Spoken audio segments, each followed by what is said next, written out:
কথা কই, বোর জ্বালাই অস্থির হয়ে গেলাম। শালার বউ কোনো মত আমার সাথে ভালো ব্যবহার করে না, উঠতি বসতে খুঁটা দেয়। আচ্ছা এই বোর ভালোবাসা পাতি হলে কি করব কত? ও ভালো কথা, শুনেছি তোর বউ নাকি তোরে খুব ভালোবাসে। কিভাবে ভালোবাসে আমরা একটু খুলে ক না। তাই হ্যাঁ। শুনবি, ক। আমার বউ হ্যাঁ। থাকে না একটা বউ আমার, আচ্ছা। ঠিক আছে? হ্যাঁ দিয়ে স্নান টান করে আসবে, হ্যাঁ ঠিক আছে? হ্যাঁ দিয়ে জামা কাপড় নাড়া থাকবে, হ্যাঁ। যাই কবে কি ধুইয়ে আয়। তোর বউ তোরে দিয়ে মানে পণ্যের শাড়ি ধোয়ায়? আচ্ছা ভাই একটা কথা বলতো, তোর বউ যখন রান্না করে, ধরে বাটা মাছ নয়তো রুই নয়তো কাতল, যাই হোক কোনো কিছু মাছ ভাজতেছে কিংবা পুঁটি মাছ, তো সেই সময় তোরে তোর ভাজা মাছ খাওয়ার খুব শখ জাগিছে, তাই যদি কোষ ও বউ আমি একটা ভাজা মাছ খাবো, তখন তোর বউ কি করে? কত সত্যি কথা কবে কিন্তু। সত্যি কথা শুনবি দা? হ্যাঁ সকালে গরম খুন্তি আছে না, তোন দিয়ে দেয়। আচ্ছা ভাই, তোর বউ কি তোর এত ভালোবাসে? না তুই ভাজা মাছ খালি গরম খুন্তি সেইটা তোর মুহে বাদে পাশে ঠাসে ধরে। আচ্ছা একটা কথা কত, ধরে খাবার বইছে, সুন্দর করে মাখো মাখো করে খাওয়া দাওয়া কমপ্লিট হয়ে গেল, তারপরে যে আটিয়ে থালা বাসনগুলো থাকে সেইগুলো কিটা ধোই?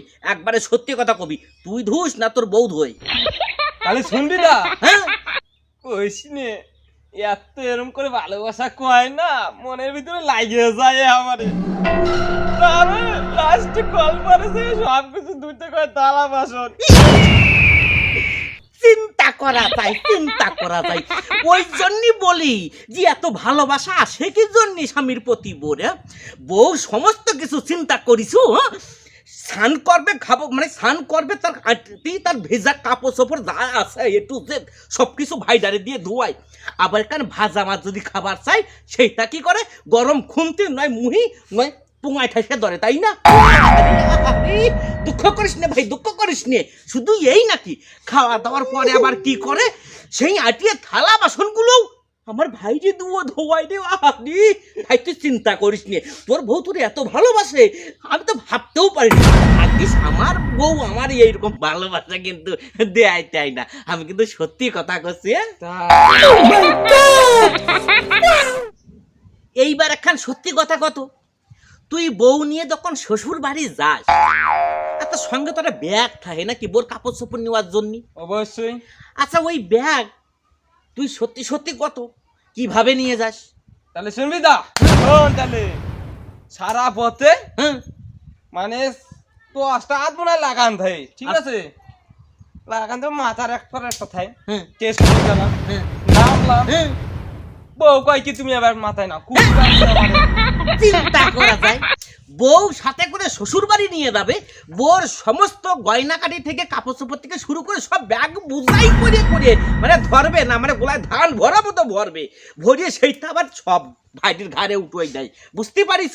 তারপরে আবার কি করে, যখন ওই ট্রেনের মানে স্টেশনে যখন পৌঁছায় তখন আবার কি করে, মানে স্বামীর সম্মান রক্ষা করার জন্য বাঁচানোর জন্য ব্যাগপত্র সব মাথায় তুলিয়ে দেয়, বলে মাথায় করে নিয়েছিল, মানে কি আবার ভাইটাকে সারা জীবনে কুলি বানাইয়ে রেখে গেল।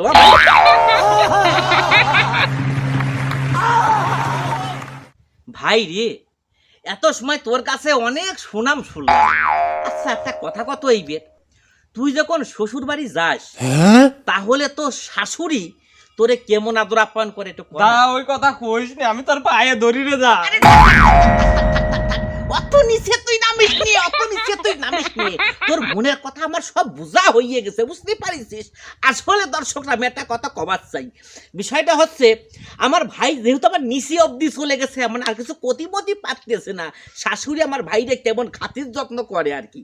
আসলে ঘটনাটা হয়েছে কি, মানে বউতি কি ভালোবাসা দেয় ভিডিওর মাধ্যমে তো সবই দেখতে পারিস নাকি। আসল কথা ওই যে শাশুড়ি আছে না, ওই শাশুড়ির আশকারাতেই কিন্তু তার মেয়ে মানে আমার ভাইয়ের বউ সে কিন্তু ভাইটির সাথে এই ব্যবহার করে। তার মানে কি, ভাই যখন শ্বশুর বাড়ি যাবে শাশুড়িও রীতিমতো বলে যে নির্বংশে ভরা পড়া জামাই, যদি আমার মেয়ের উপরে কোন রকম টর্চার করিস তাহলে কিন্তু তোমার খবর।